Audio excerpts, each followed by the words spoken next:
Hello friends, welcome back to my channel. দেখো, আজকে আমরা রিলেটিভ অ্যান্ড এমফ্যাটিক প্রোনাউন এগুলো নিয়ে আজকে আমরা একটা আলোচনা করব। তো চলো আজকে ভিডিওটা আমরা শুরু করি। এবার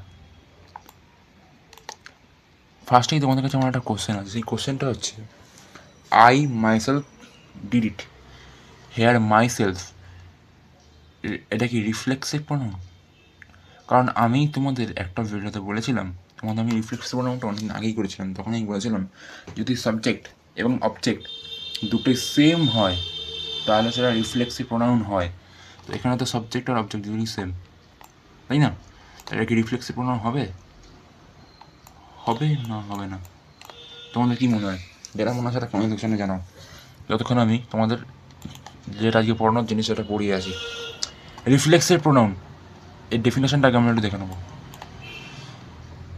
A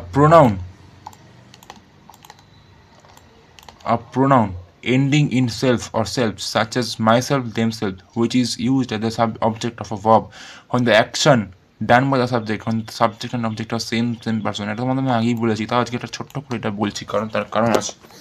যখনই একটা সেন্টেন্সের সাবজেক্ট আর অবজেক্ট সেম হবে তখনই কিন্তু সেটা রিফ্লেক্সিভ প্রোনাউন হবে।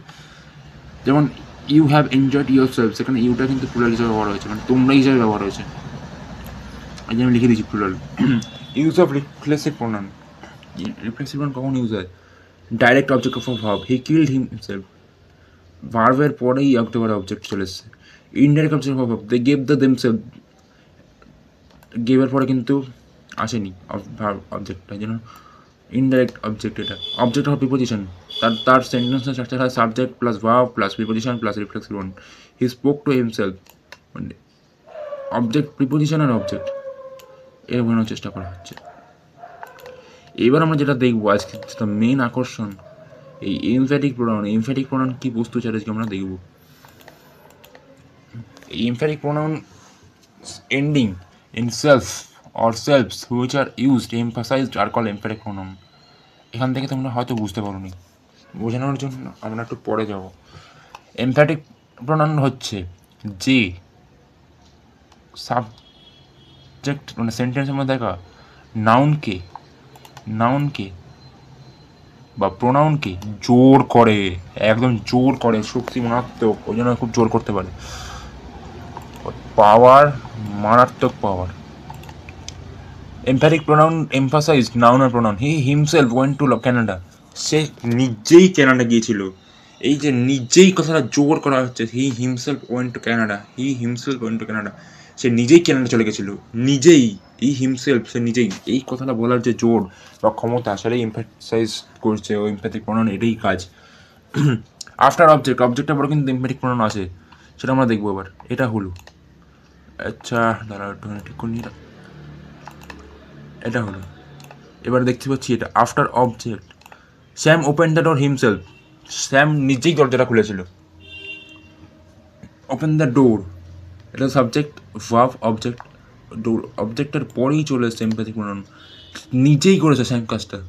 ফর এমফাসাইজ দ্য অবজেক্ট, আবার কিন্তু অবজেক্টকে জোর করানোর জন্য হচ্ছে। I spoke to the chairman himself, চেয়ারম্যানের সঙ্গে নিয়ে কথা বলেছিলাম, এই যে হিমসেলফ, চেয়ারম্যানের সঙ্গে যে কথা বলেছি, এটা বোঝানোর জন্য এমপ্যাথিক প্রোনাউন হিসেবে বলা হয়। এমপ্যাথিক প্রোনাউন কিন্তু খুব সহজ জিনিস, এটা তোমরা বুঝতে চেষ্টা করলেই বুঝতে পারবে। নিজেই কাজ করানোর কথা যে বলার চেষ্টা করা হচ্ছে, এটা কিন্তু এমফ্যাটিক প্রোনাউনের কাজ।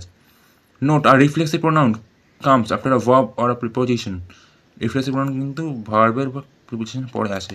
দ্য গার্ল এনজয়েড হারসেলফ, এনজয়েডের পরে থাকা চলে এসছে, এনজয়েডের পরে, তাহলে এটা কি? এটা তো একটা রিফ্লেক্সিভ প্রোনাউন। আর কিন্তু an emphatic pronoun comes after the subject or at the end of a sentence. I myself did it, I myself সাবজেক্টের পরে আসবে বা সেন্টেন্সের শেষে আসবে। দেখো ওখানে যতটা আমরা ব্যবহার করছি ততটা কিন্তু দেখতেই পাচ্ছি, সাবজেক্টের পরে এসছে এখানে, আর সেন্টেন্সও শেষে এসছে, দেখো, অবজেক্টের পরে শেষে এসছে, দেখো এসছে তো। I myself did it, I myself did ইট সাবজেক্টের পরে আসছে। তাহলে এটা কিন্তু এমপ্যাথিক প্রোনাউন। তাহলে আশা করি তোমরা কোশ্চেনটা পেয়ে গেছো। এখানে যে কোশ্চেনটা করেছিলাম, আই মাইসেলফ ডিড ইট, এটা কি সাবজেক্ট, এটা কি হবে? রিফ্লেক্সিভ প্রোনাউন নাকি এমপ্যাথিক প্রোনাউন? এটা কিন্তু এমপ্যাথিক প্রোনাউন হবে, এটা রিফ্লেক্সিভ প্রোনাউন হবে না। এবার দেখা যাক কিছু পয়েন্ট আমরা দেখব। Reflexive pronouns are not usually used in action that we do ourself. Reflexive pronoun কিন্তু এমন কোনো কাজের সাথে ইউজ হয় না যেটা আমরা নিজের জন্য করি, মানে নিজেই করি আর কি। যেমন আর ইউ ড্রেসিং, এটা কিন্তু নিজেই করি। তারপর do you shave on Sunday, এই যে এখানে কিন্তু বলবো না do you shave yourself on Sunday, shave yourself কথাটা বলবো না, কারণ শেভটা আমরা নিজেই করি। যে কাজগুলো আমরা নিজেই করি সেইগুলো ব্যবহার করতেই কিন্তু আমরা রিফ্লেক্সিভ ওয়ার্ড ইউজ করবো না, খুব ইম্পর্টেন্ট একটা point. By myself, by yourself can be used in two senses, মানে দুটো অর্থে বা দুটো মনে ইউজ করা যায়। বাই মাই সেলফ দেখো, he did it all by himself, he did it all alone, এই কথাটা মানে অ্যালোন হিসাবে ইউজ করা হচ্ছে বাই হিমসেলফটাকে। Without help, I did it by myself, এখানে কিন্তু উইদাউট হেল্প হিসেবে ইউজ করা হচ্ছে, এই ক্ষেত্রে কিন্তু ইউজ করা যায়। After, absent, represent and able reflexive pronoun must be used. He absented himself from the class, এবং অনেক কিছু ভার্ব রয়েছে যেগুলোর ক্ষেত্রে কিন্তু রিফ্লেক্সিভ প্রোনাউন ইউজ করতে হবে।